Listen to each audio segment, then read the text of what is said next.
Oh, hey there. Nate Rebello here. My man Victor. How you doing, buddy? Awesome, Nate. Good to see you back from your big trip to Vegas. You got that nice Pawtucket tan going. It's sexy, isn't it? Was uh, they don't have razor blades out in Vegas? they do not. Oh, I forgot to bring one, and now I'm just letting it go. You Oh, haven't shaved. You haven't shaved yet, haven't you haven't have you? shaved. That's like you haven't shaved at all. In my whole life? Yeah, your whole life. Like you're gonna get your first shave in this week, No, huh? come on. I'm Portuguese, man. The hair grows. The only Uh, geese that don't fly, did you miss me, baby? uh, like a blister. Yeah. The league misses you. The The league misses league. you. The league missed Kickkast, and most importantly, PFK missed you when they played DTF. Hey, let me talk about Vegas before we move on to some other stuff. Tell us what Yeah, happened. Even though, yeah. tell us how it Sorry, went. sorry, I couldn't do a show reporting live from Vegas. And then I was being evaluated last week for teaching, so I was a little busy. Um, but Victor, I did say Victor could do it on his own as if he wants, but I'm pretty sure he wouldn't know how to set this up. But Vegas was incredible. Athletically, it probably ranks in the top two experiences of my own personal life for sports. It was so much fun. I can only remember one other time in my life my heart racing that fast for a sporting event. It was nuts. Everyone is so good that you're playing against. We made this great run all the way to the final four. Props to Jim Chanley for showing up in Vegas to support us. I knew he liked me. I didn't know he liked me that much to go all the way over there to see me. But yeah, it was unreal, Victor. You've got to check it out one of these years. I don't know. I don't know if Falls Deep will ever win it to get there, but just to watch is so much fun. Wait, so Jim was in Vegas? Was there like some sort of a grilling convention? It happened to be there, and then he met you there. Like, what brought Jim to Vegas? I can't imagine he went just to see you. I like to tell myself that. No, I'm in center field, and I'm like, who is that talking to Phil? Is that Jim? And then I had to think about for a second. I was like, where did Jim move again? And I was like, hey, that's Philly. That's equally as far. And sure enough, he was there just supporting and watching the games. I guess he had a family trip and realized we were there and showed up, and it was really nice having me. That dude stuck around the entire day from probably 11 o'clock until we were playing until 7. Jim was on a hill all by himself watching. What a Um, guy! What a guy! You must have thought at first Phil was talking to a Muslim of some sort, like some sort of a Muslim made it to the field. no, it was great. And ask anyone who was there. We had members from PFK. We had members from is it just PFK and one? It was it almost like ruined other kickball for a little bit. Just the intensity, as great as our league is, I don't think any other. I don't think our league could ever produce what that was. It was so much fun. It was ridiculous. And you That's can watch our great. streams. Phil posted some of our streams. You can check them out. Uh, awesome, incredible day. So, I highly so suggest if anyone knows. What's that? you're a stat guy, Nate. What were your stats? How'd you do in the tournament? Because I know you know them. Myself personally or the team? Yeah, you. I People want don't to know know. about you. I have no. There's so many games I did not. I still have not had a chance to calculate them. Just the team as a whole, we did so. I don't think we may had a true error the entire day. It was ridiculous. Like perfect throw. Our Charger, who lives in Atlanta, uh, played some of the best kickball I've ever seen anyone play, and our catchers in Connecticut just as well. Watch it. Just watch the games. I know people don't care this much about it, but I appreciate you asking, Victor. All All right. right, so listen. I got one more question because I know this is what the people want to hear. Yeah. What's You up? you said it was the second most exciting sporting event. I have Yeah. to assume the first one was when you were a teenager and you made the figure skating team. Is that true? It was synchronized swimming. That's what it was. No, Okay, all right. my last college tennis match. It was the semifinals, and I had this huge comeback uh, to win a set unfortunately, our team lost that day. But how I felt in there was probably the only thing that would top that day. It was my last career match, playing for it all. But yeah, way to bring up a loss though. Oh no, dude, I just want an autographed tennis racket from you someday. Now that I know this. All right. Let's talk. Let's talk our league, Vic. What do you want to talk about? Let's talk about what. Listen, I got to give credit to DTF. DTF wants to talk about this. You want to talk about this. Let's talk about what happened when DTF finally pulled off a win to try and shut me up, and they knocked off PFK. Now, I know you didn't have your full team, and I know that, one would safely venture to say that your best players were in Vegas because that's what that tournament is. Mm-hmm. But what do you know that happened in that game? How do you know it went? I know DTF won. Congrats, good for them. Glad they finally got a win, their first win. I don't know. I know it was a close game. It was 5-3. There were some errors on our part that I heard about, but I'm not going to say that they beat like a JV squad of PFK because you played against the real PFK team. They were there, but. I've heard a lot of talking about it. A lot. Like every time I've talked to someone on the field from their team, I've seen it on Facebook. And I don't know. I mean, we've had a lot of games against them. We've had a perfect game against them. We've had 15 to 21 blowouts against them. I don't think you've heard our team mention it once, other than maybe recap scores. So that's really all I'm going to say on it. So then I'm going to give them some bulletin board material because that's what I like to do. Mm-hmm. Would you say mm-hmm. that win has a little asterisk next to it? No, there's a win. It's a win. It's a win. They won. So 4 teams have now officially beat PFK in the regular season. 14. Yeah, I think we went over that. 1, Balls Deep, Yoko, and them, if I believe. But I would say with 100% certainty, if we played in the playoffs, you would see a much different result. If they get that far. Golf clap for DTF. Big win over PFK. If they get that far. All right. All right. Good. Got that one. All right.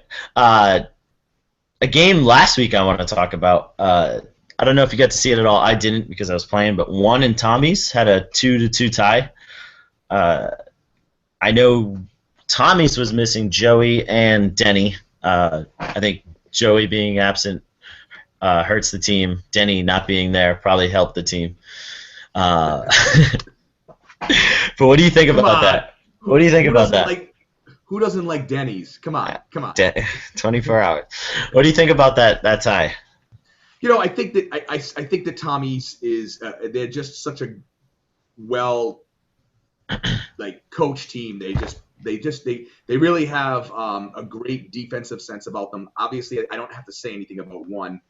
They won it last year. They're the defending champs. They're still probably as good as they were last year. I'll have a better idea. I'll have a better idea this week. They've lost players, but so has PFK. I still think again it's the subject we have every week, Nate. It's the top tier teams. It's Balls Deep. It's one. It's Tommy's, and it's who am I leaving out? Tommy's, Ball Deep, one, and PFK. There you go. It's those top 4 teams. Every time we play each other, we beat each other up. So you look at those games so far this year. You had Balls Deep versus Tommy's, and it was a 0-0 tie. First time there was ever a 0-0 tie in the league. Then you have, 2 weeks later, one plays Tommy's, and it's a 2-2 tie. Now, you guys have not played Tommy's yet, correct? We actually haven't played any of the top. I would say we're the 4 of us are the top 4.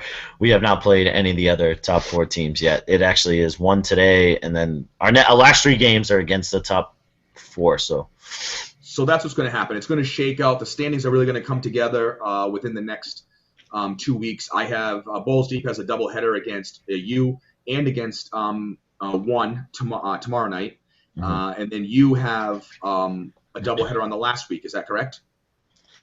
I think so. Yeah, so it's all going to shake out. I think if you're one of those teams that's in that middle tier, this is when you're starting to make your move. I think this is the time that teams like DTF, well, they might not even be in that middle tier right now, but Sick Kickers, They should be looking at making a move right now, because this is where, those top 4 slots are going to fall into place, and then we're going to have that 5th spot, which is a crucial spot. You and I talked about it in previous Kickkast. 4, 5, 6 is important, because you're not facing someone that's 1 or 2 in the first round. Yeah, well, I think 5-6, if we're being honest, it just means you get to play an extra game. Other than that, it's going to be the top 4. I've actually been really impressed with the Tommies. I was surprised. If we had a Kickkast, I would have said that Tommies was going to beat 1. I just don't see. I don't see that same 1 team. I just don't. I don't. The pitching is a little different. They got Rob's a great catcher. Drew's a great charger. Dave's a solid pitcher, but it's not the same as they've had in the past. And Phil, Phil's pitching too, but it's just not enough. Sorry, Phil, I left you out for a second. I just don't think they have a solid top, but I think their supporting cast isn't as great as it's been. I haven't seen them play enough to make, to agree or disagree with you. I can only go with what, I'll have a better idea this weekend. But, I think that, we always talk about who's going to win and who we think's going to win. All of our assumptions are based on each team being at maximum capacity. So whenever we make a prediction, and we have, like, if someone said to me 2 weeks ago, is DTF going to beat PFK? I would have said they don't stand a chance in the world. They didn't even know why we're having this conversation. Ask me questions that matter. But the fact is they did. But if you told me, but I will give them credit here, if they told me that, you and whoever the hell else was missing was going to be missing, I'd still say PFK was going to win. So I would have had to eat some crow there. But, all of our predictions are based on a full team. We don't know. I mean, I don't call these people every day. You don't call the people every day. We don't know who's going to be there, when they're going to be there, if they're going to be there the whole game or not, or both games or one game. So it's tough to say, what exactly is going to happen. We can just go by the lines that we make. We can go by the predictions based on a full team. Yeah, I just hope when it comes down to the playoffs, especially those top 4 teams have their best players there. I want the best team to win it all, and I hope that's my team. But if not, I hope it's not because someone was missing. It was because someone won it.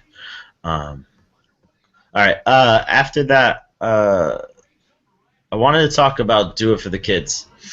They had an extremely close game against Tommy's. I don't know if that was last week or the week before. And then they played us last week, and we saw a 20-2 game. What do you think? Is that just one mess up? I can only go by the Victor. There's some TV stuff going on there. I can only go by the game that I've played because that's what I saw, and I thought we were seeing a team that was going to enter, that could creep into that solidify that 5 spot, and I just didn't see it clearly. It's the same conversation every time we talk about this team. They're athletic, they're young, they're fast. They just can't put it together. I think they've put it together more times this season than previous seasons, and I think that for that they're more competitive in some games than others. I mean, we played them 2 weeks ago, and we played. I hate the fact that I don't remember. 7-0. It was 7-0. Okay, so it was a 7-0 game. And then you played them and you won 20-2. So it's like, what was different? What happened that they changed? Because you and I, PFK and Balls Deep, seem to be pretty much on the same level. I mean, so why is it that you beat them by 18 and we beat them by 7? So what happened? What happened differently? It's hard to predict when you have a team that's just so inconsistent. They're definitely athletic. Do I think they can beat 6 other teams in the league? Absolutely. Do I think they can beat the top 4? Still, I'm going to say no. And I think proof of the pudding is the fact that they got shut out by us, and then they pretty much laid a 0 against you guys with 2 runs. Yeah. They're very passionate. They're into it, but they're not there yet. I heard one of their players when they were getting in a huddle just say, not yell at their team, but tell us everyone's got to watch 100 baseball games before next week. And the guy is right. There was a lot of times where we're just taking bases because they're not sure where to throw the ball or to get the ball to the pitcher, and that starts to build up. And that's what happened. If you can get a runner on second instead of first and you prevent that force out there, it's going to make a big difference. Or if you can get from third, get a guy home instead of just standing on third, those runs will add up, and that's what happened in that game. there's no way we should be beating that team 20-2. We have a great team, but they have too many good players for that to be a 20-2 game. Nate, I first base refed their game last week against Sick Kickers. It was a one-run game, two-run game most of the game. It was. And I they think it had was a one-run game to end too. so it was a 4-3 ending. And on two occasions, with one out, they had a person on first base take off on contact and get doubled up. Two different times. Those are two base runners that are gone that you would have had. Those are two outs that you just give away. So you're right. I mean, when those things add up, because then when you need it at the end of the game, you don't have those extra outs because you gave them away. And there were plays where you would kick a ground ball to on the ground, and the players would pick it up and have no idea where to throw it. They would try throwing it at people instead of to the bags, and then once you start throwing at people, it's just the wheels are going to keep going around the bases.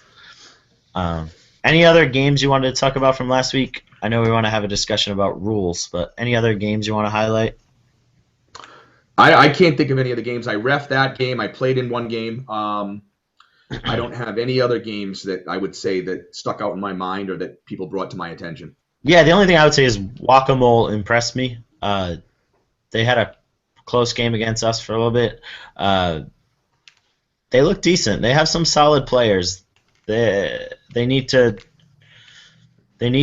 put some things together. The only thing I saw was they played us, and they looked good, and then I think the shots started hitting them, and because I saw at the start of that, who'd they play? Tommy's, and at the beginning of that game, it looked like a completely different team. It just looked like alcohol had come into play. Love Whack-A-Mole. They're my favorite team in the league. I got to say, I finally got to play them this season. Last season we had a forfeit. I mean, I don't think there's a team that has a better time on and off the field than Whack-A-Mole. They're near and dear to my heart. All right, let's talk about some rules. Then next week's game, and then we'll get the people out of here. All right, what rules did you want to talk about, Victor? So this came up actually in the Do It for the Kids game. It was and I'm not going to recap exactly what happened because I don't think anyone wants to hear it. The point of the matter is, it is a WACA rule at the for each game that each team gives the other team a lineup of the batting order. It doesn't have to be the positions in the field, but a lineup of the batting order. So what this means, and I'm gonna talk like people don't even understand English. That means that each team makes two lineups. They give one to the opposing team, and then they keep one for themselves. Now that lineup, by WACA rule, becomes the official batting order. So if you leave someone off that lineup, if you put a person in the lineup at two separate times, if the lineup does not flow correctly from top to bottom, you are in violation of the lineup. Therefore, that becomes an out when that person comes. It's easy. It's cut and dry. The one team shouldn't have to ask for the lineup or ask multiple times. They shouldn't be told to write it down It is each team's responsibility to produce a lineup for the other team.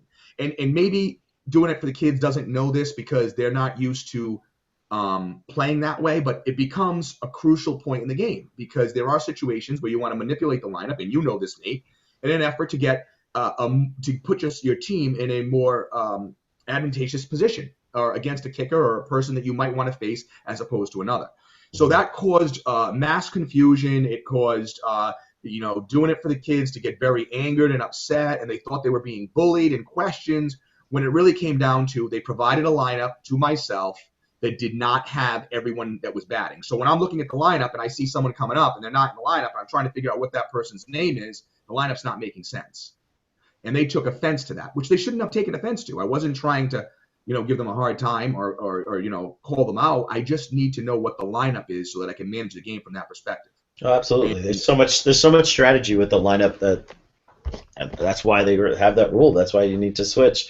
Not that I think any team is going to try to pull things where they want someone batting before they should or anything like that. It's just you mess up if you don't write it down. And I always have someone read it over. Here's our lineup. Does these two match? And then we hand it over. Note to everyone in the playoffs, moving forward the rest of the season, just make 2 lineups. We know you have one, just make another one because you're going to be asked. Some teams aren't going to ask for it, and that's fine. But I can tell you, Balls Deep, Tommy's Loungers, PFK, and one are going to ask for a lineup. So if you want to not make a lineup for those rest of the teams or take a chance that they're not going to ask you for it, so be it. But if you play one of those 4 teams, they're going to ask for a lineup. Another rule we wanted to talk about was running down first, 2 parts of it. If you're running down first and have no intention of going to second, or there's going to be a play there, make sure you're going to that safety bag. These bases are way too small for us to be sharing on one, which is why they put the safety bag there and the rule in place that you have to.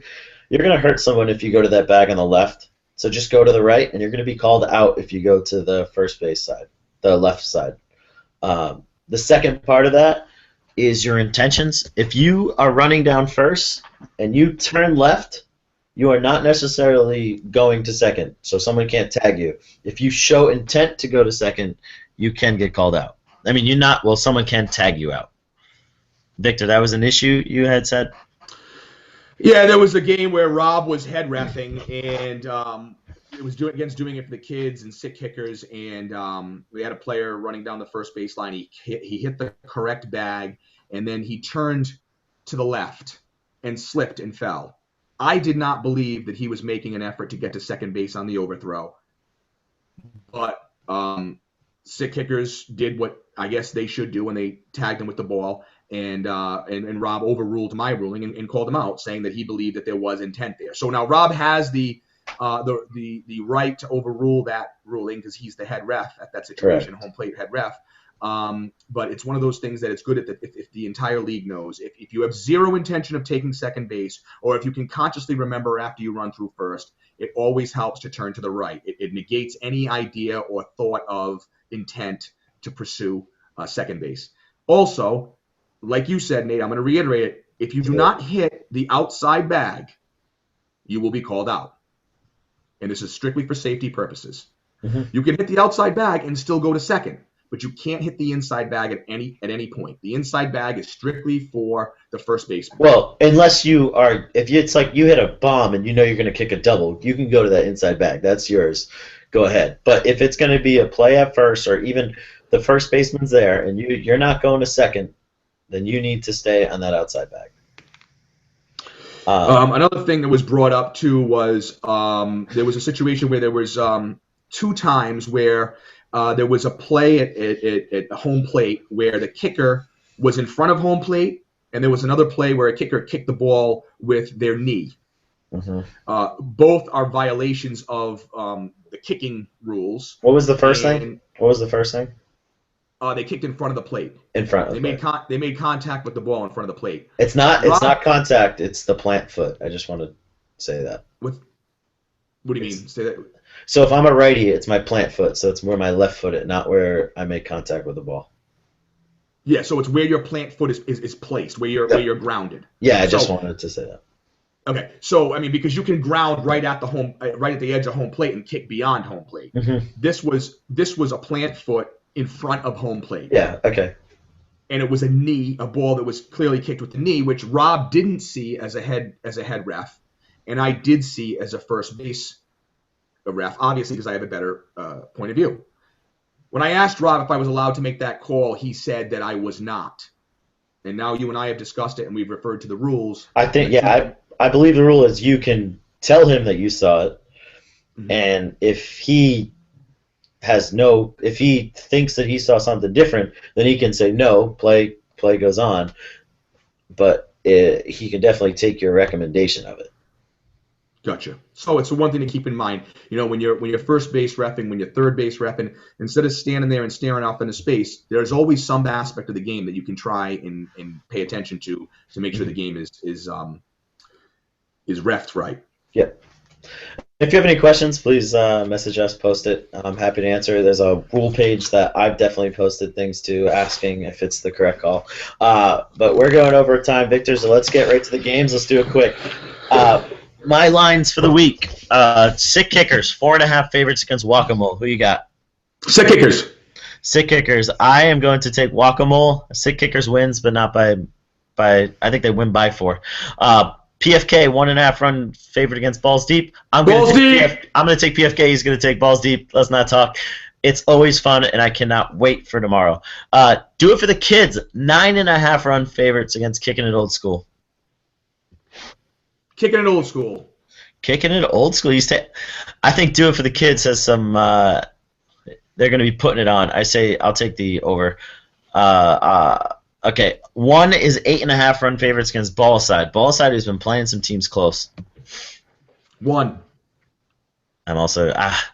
I'm going to take 1 too. I think they're going to really like put it on so they're ready for you guys in the next game.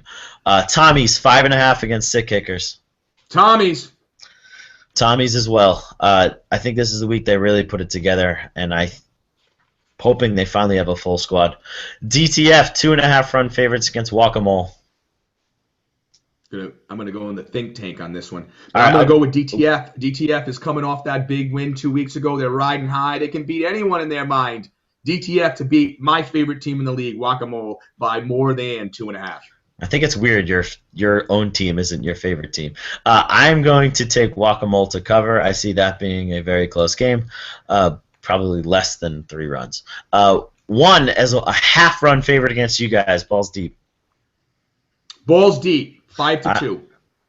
I'll say Balls Deep either wins by 1 or it's a tie. All right. That's all the games for this week. Victor, what is your lock of the week?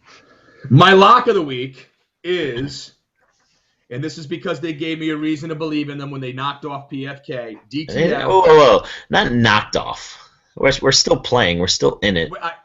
When I say knocked off, I mean there was a win. Knocked them off. That was a win. All right, keep going. I mean, I didn't say they knocked them out of the playoffs. I didn't say they knocked them out of the. That's usually what a knocked off means. Anyway, go. They beat. I'm going to have them 2.5 over the. For 2 reasons. One, it's going to be Guacamole's second game. I know by the second game those shots have set in for them. Yeah. So I'm going to say that DTF pulls it together and they can get a 4-run win over Guacamole. Okay, you heard it here. I got 3 props to close us out, and then we can say goodbye. Closest game of the week. I've got Balls Deep versus 1. I have got Balls Deep versus PFK. Ooh, it's always good. Who scores the most runs this week? I'm going to go with 1 in the doubleheader. I think it's going to be close between them and Do It for the Kids. But I think 1 puts up probably like 12 in the first game and then like 4 against you guys. And I don't think Do It for the Kids gets 16. It's going to be a team that's playing 2 games, obviously, right? Well, it could be. I mean, Kicking It Old School has put up a lot of runs, so it could be a team that doesn't play twice. I am going to say it is going to be Guacamole. Guacamole, wow. Guacamole puts up the most points. I will take that money, that bet. All right, and last one. Right now, there are only the top 4 teams that have a plus in their run differential. And Sick Kickers is very close with a -3. They play 2 games, one against Tommy's and one against Guacamole. What's going to be their plus-minus after this week? Oh, I had to go and I had to employ some mathematics for this one, but here's what it is. First time in 20 years. When it's all set, listen, not if it has to do with money, man. You know those mathematics always work.